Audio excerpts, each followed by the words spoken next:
Hello, thank you for listening to Psyche Design. My name is Megan Lavoda, and in this episode, we're going to be discussing all things projection.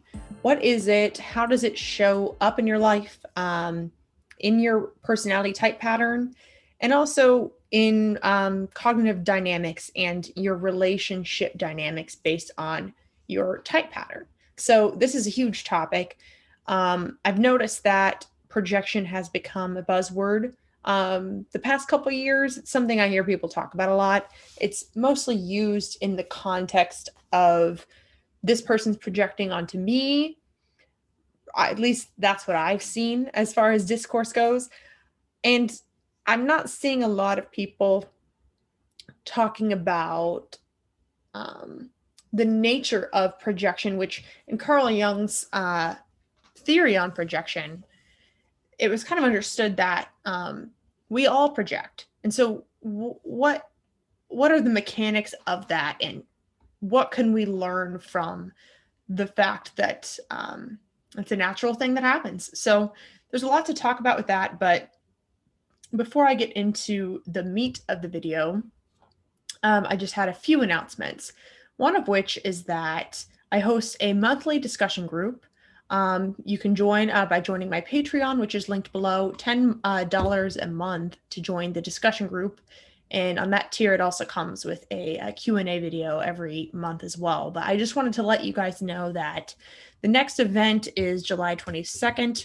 We're going to be discussing and unpacking the be like me bias, which I believe Linda Barron's coined the term, the be like me bias, where really it has a lot to do with what I'm going to talk about in this episode today, honestly, is the way that we can kind of project onto others and assume things about each other. And it's not the exact same thing as projection, but that inherent bias that a lot of us might have, where our personality type pattern kind of clouds the way that we're able to see and be able to interact with anyone else. So in that discussion group, we're going to unpack that. There's breakout groups.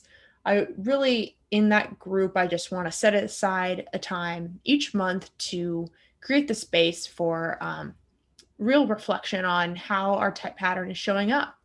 And then I have two other resources linked below. One is APTI, or the Association for Psychological Type International, is hosting a summer keynote series with top type experts as the speakers. And that's just a great way to continue to improve your knowledge on type. So I'm linking that below in case anyone's interested. And then also,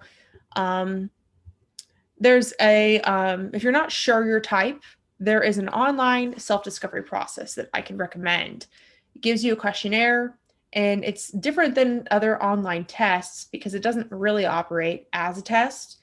It gives you certain patterns to try on, and ultimately to help you find your best fit type. You get to look at different descriptions and kind of try them on before you get your report. So that is a really great resource as well. So all of that's linked below. Now we can move on to the episode. So projection. I've got some quotes here from Carl Jung. But before I kind of dive in and start defining this, I want to talk generally, which actually I'm going to plug one more thing and put this in the link below. Carol Shumate has a book all about projection and the types. It's projection and personality development. So I haven't finished reading that book, but from what I read, it's really, really great. And so I'm going to link that below as well, because if you want to learn more, that's a great place to go. But projection. I think that when it comes to understanding our personality type pattern, one of the biggest values that knowing your type pattern has is that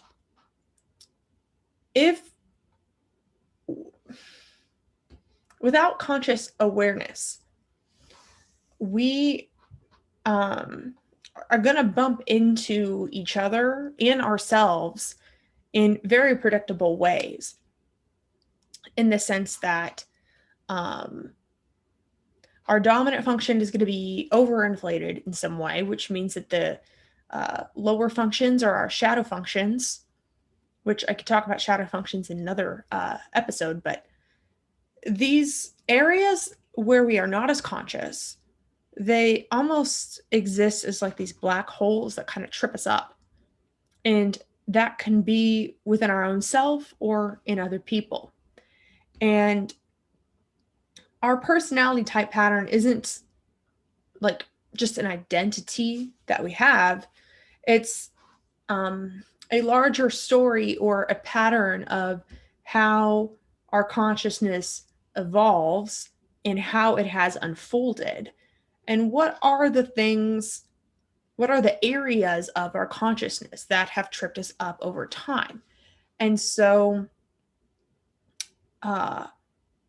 if we aren't really aware of what is tripping us or why this event or this person is tripping us up so much, then we keep experiencing the same thing over and over until we improve our conscious awareness on this. And I'm going to explain a little bit more of how and why that happens. But the thing that really sticks out to me is that, and I guess it's really telling to me, is just the danger of becoming a caricature of yourself. And the 16 types are these caricatures, essentially. It's not really you. You have a self beyond that. And I think that if we are clinging to just these core talents and skills or potential traits that might be associated with the types, then we are kind of clinging to a caricature of ourselves rather than using the tool to help us understand the way that our consciousness is unfolding so that we can become ourselves. So there's a slight shift there. And I think we're probably aware that, each of the types is going to have these blind spots and then these areas of strength. And if we want to allow our conscious awareness process to unfold, how am I trying to word this?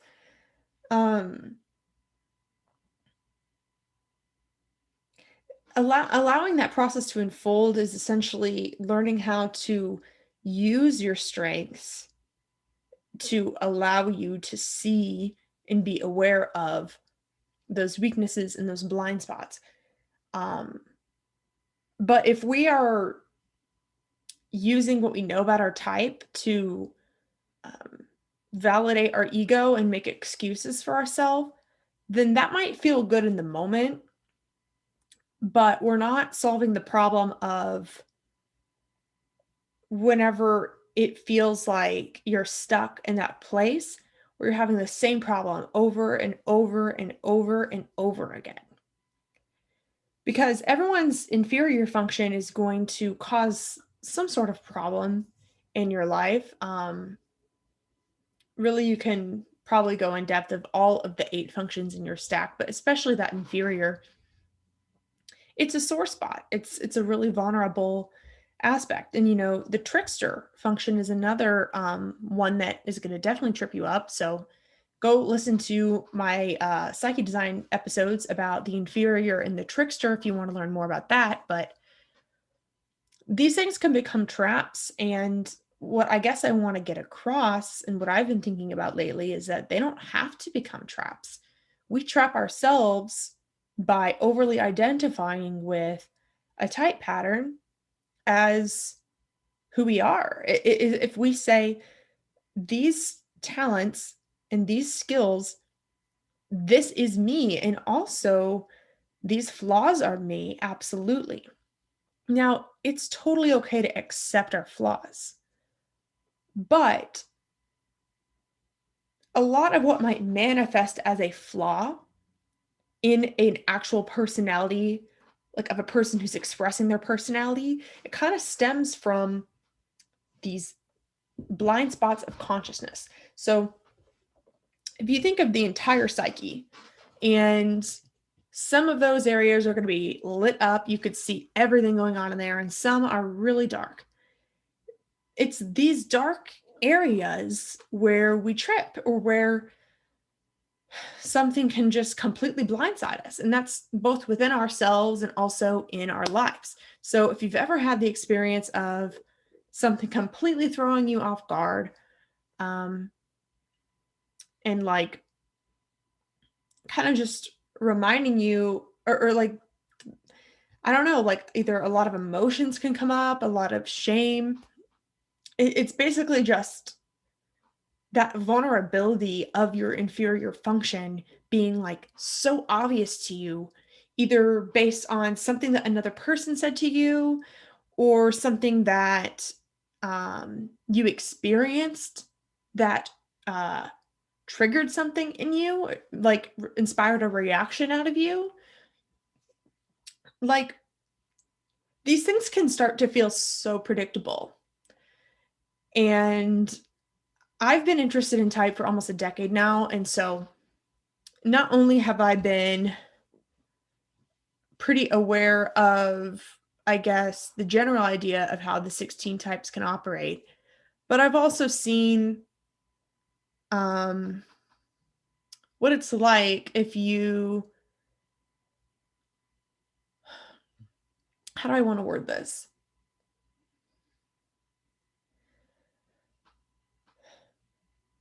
If you are having like the same problem again and again and again, and you see that it's related to your inferior or related to your type pattern, it makes you, I don't even know how to really explain where I was going with that, but it's, comment below if you know what I mean. But it's like, it just feels like Groundhog's Day. It's like the same thing repeating itself over and over. It's like something coming up to trigger your inferior again and again, and every time you try and get out of it, it keeps coming back. And so I want you to think about that feeling whenever I go into projection, because okay, let me just go into projection, and then I'll come into that thought in a bit, because the idea of projection is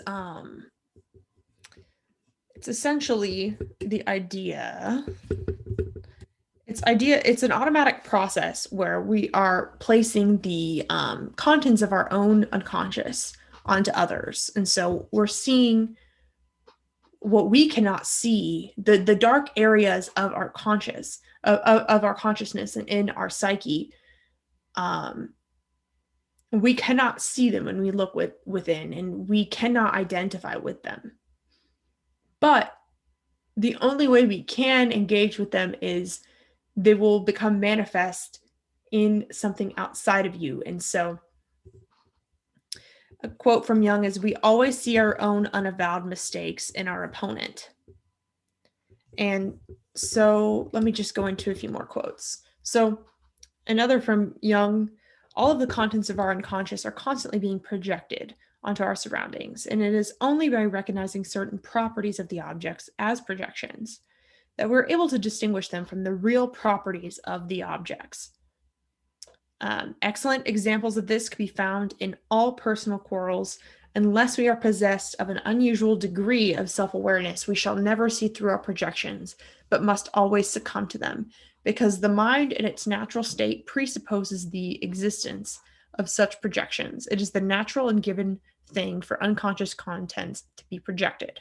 So that might sound a little scary. You've probably known and experienced a time in which somebody else was projecting their shit onto you, and it was very clear when you were engaging with them that they could not see something about themselves, and they were placing it on you. It's so easy to see when it's not you, like, especially when someone is making assumptions about you based on their own projections. It's so easy to see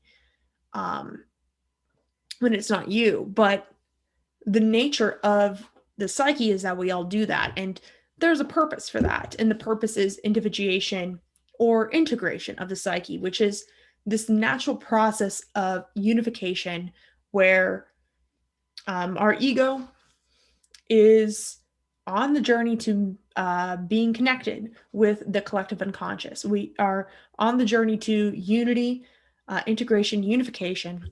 So the general reason for this projection is that the activated unconscious seeks to be expressed. So that was something Jung said. I didn't say it exactly in the quote, but so it seeks to be expressed.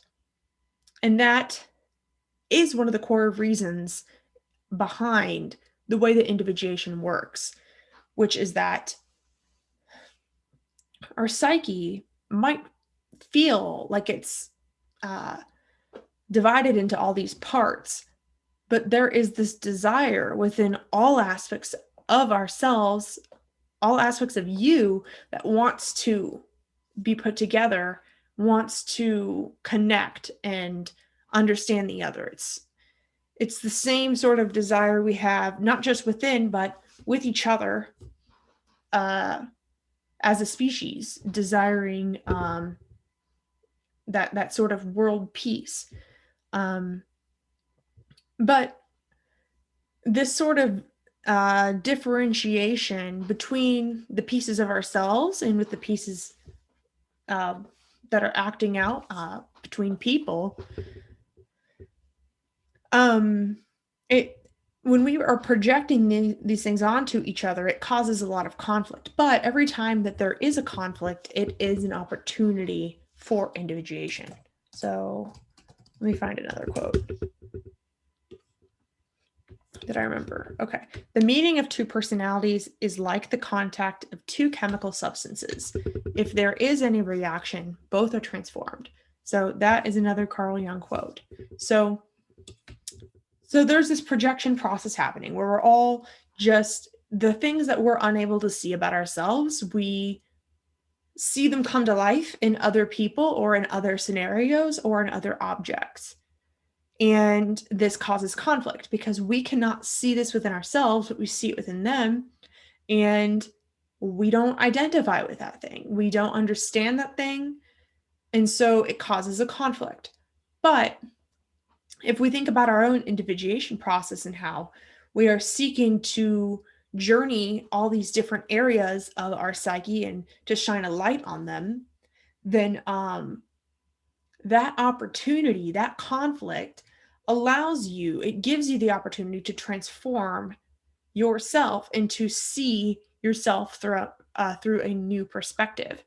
And that isn't to say that every time there's a conflict you think that someone else's behavior is wrong, that you need to kind of be like, that's wrong, but I'm also wrong. It's beyond that. It's trying to perceive, because your psyche's it's all about consciousness, and the 8 cognitive functions, they're all these mental energies. And when projection occurs, you're hitting some sort of roadblock where there's something you're unable to see that is it's a shadow, it's dark to you, you're unable to access it. There's not a problem with the fact that we are individuals, but even just being willing to see something that you had not seen previously is the sort of attitude that leads to transformation.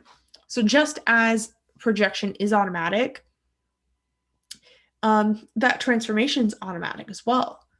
You don't have to do anything really, but allowing transformation to take place whenever the conflict takes place is what can carry you to a new level of understanding and to a new realization. So another quote from Jung is that projection means the expulsion of a subjective content into an object. Accordingly, it is a process of dissimulation by which a subjective content becomes alienated from the subject and is, so to speak, embodied in the object. The subject gets rid of the painful, incompatible contents by projecting them. So what I think is important to understand about this is that this doesn't mean that whenever bad things happen or when hard things happen to you, that you need to blame yourself. Because it's also when we seek the wisdom in these conflicts and we want to embrace our awareness, in my experience, I think it's something that you have to be open to and allow yourself to receive rather than trying to be reductive in your thinking about it. So, like, for example, I guess this is what I want to warn people against, is since I am trying to, I guess, encourage being open-minded here and trying to at least see if we can try and catch ourselves in our projections. Like, there's been experiences where I have been in relationships where I have felt taken advantage of and misunderstood and not seen and like verbally abused and things like that. It's not like if someone is being cruel to me that I need to be like, oh, well, maybe they have a point. Maybe I am terrible. Maybe like, we can't think so reductively about it. Like, for example, I dated an INTP that was not a great relationship. There was a lot of emotions happening. We hurt each other a lot. I don't really know if I trust his character. It's not that I'm supposed to be like, oh, all of these flaws he's saying about me are accurate. I'm actually terrible. I actually am a piece of shit. It's not that. But what that experience inspired in me was my own introverted thinking coming up. So, as an ENFJ, introverted thinking is my inferior function. And I've noticed that there's been all these different experiences where people have said certain things to me that I either disagreed with, didn't seem like it was my sense of truth, or even just revealed to me that I have gone against my own discernment. Maybe there's been people who have like revealed their true colors to me, and in a way where I felt violated. And it's like, why did I let them in this close to me to begin with, for example? It's like these experiences that are so painful for inferior TI, at the end of the day, have inspired me to improve my own TI. So that's just to give kind of an example in the sense that these projections that we experience and these events that are manifested externally, it's like basically my shadow becomes manifested externally, and that event and that experience is a opportunity and a lesson to learn and integrate more of myself. It's not so simple to where you just have to take what they're saying about you at face value. It is about allowing whatever that experience is bringing up within you to be, and to allow that to naturally transform you. So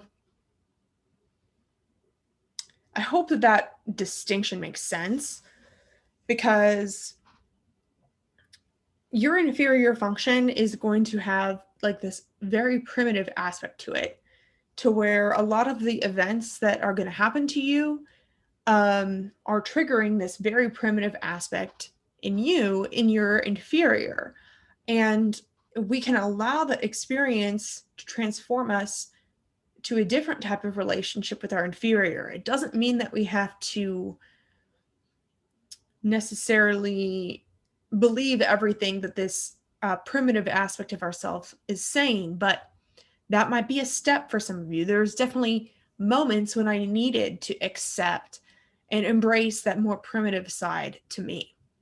So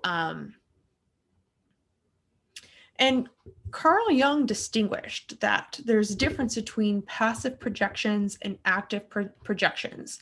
So the passive projections might just be like assuming that this person you're dating is like the perfect one for you. And it might be completely automatic where like the less you know about a person, the more you are projecting all of your positive qualities onto them, and you don't even know you're doing that. But then active projection is more of like putting yourself in the other person's shoes and extending your identity and your likeness to the other person in a way where you're able to see the connection between you and them. But like this process of projection that happens naturally, I see it as good and bad. I think it is a natural vehicle for how our consciousness evolves. As our individuation process is, it's like we're all differentiated to some extent. It's like we start as undifferentiated babies, and then when our ego becomes when we go through puberty and our ego starts to develop, we differentiate and we say this is me and this is you. You notice the difference between those things. We start to identify with certain things. As we get older, that individuation process begins to really kick in, which I'm not necessarily sure when it happens, but like the idea is that we are differentiated potential, we differentiate, and then when we individuate, it is more about becoming the self than about becoming a distinct ego identity, which you're starting from the position of an ego that has preferences. So your 16 personality type patterns has those preferences. That's your ego starting point. Certain types of functioning are in harmony with your ego, and others are in the dark. And if you're going on that journey to figure out what's in the dark, similar to the hero's journey or to stories such as in the book The Alchemist, where you're going on that journey into the unknown, like that song from Frozen, it's like that's where you are going with your ego into the darkness, and through, the only way out is when you can tap into that collective unconsciousness, or that collective unconscious, which is the infinite. And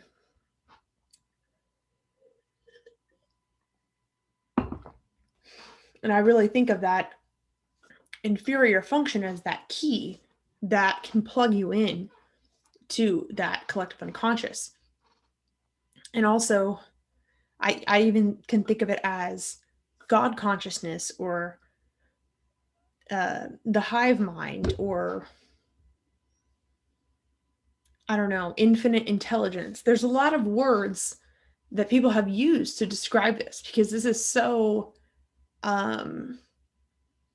like Carl Jung put words to this phenomenon, but this is a human phenomenon.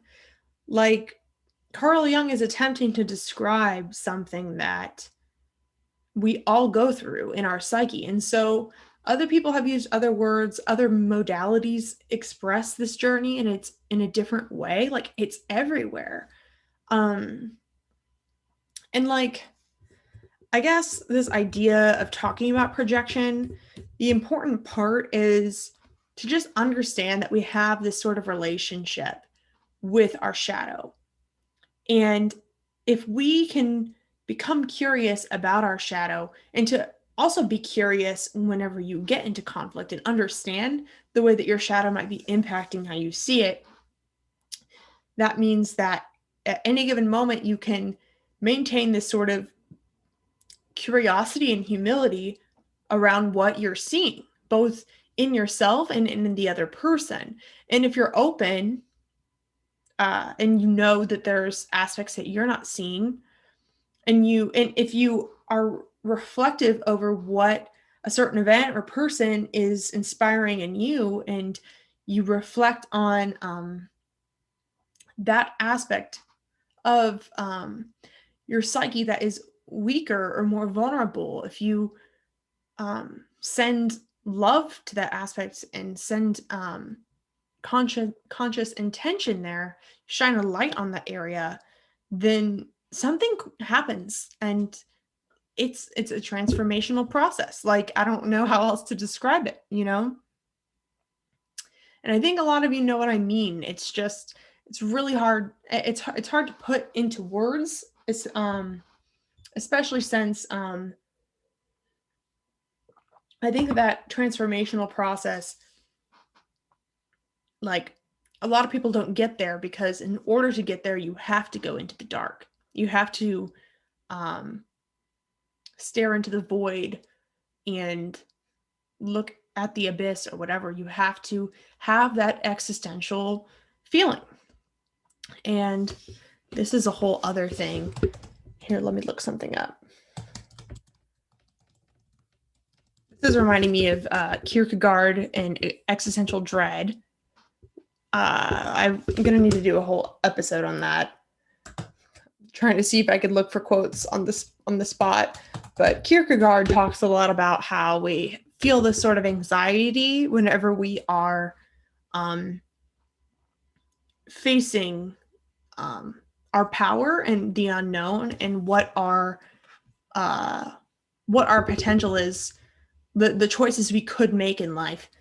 And it could fill us with this sense of existential dread. And I think that a lot of what he talks about with that existentialism is about that feeling when you're in the black hole, you're in the shadows, you don't know where else you're going. And I think a lot of what he talks about really marries or pairs well with Jung.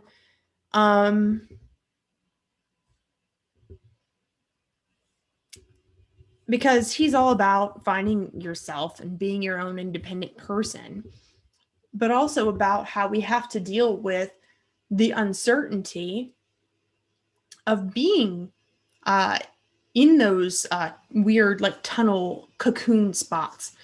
And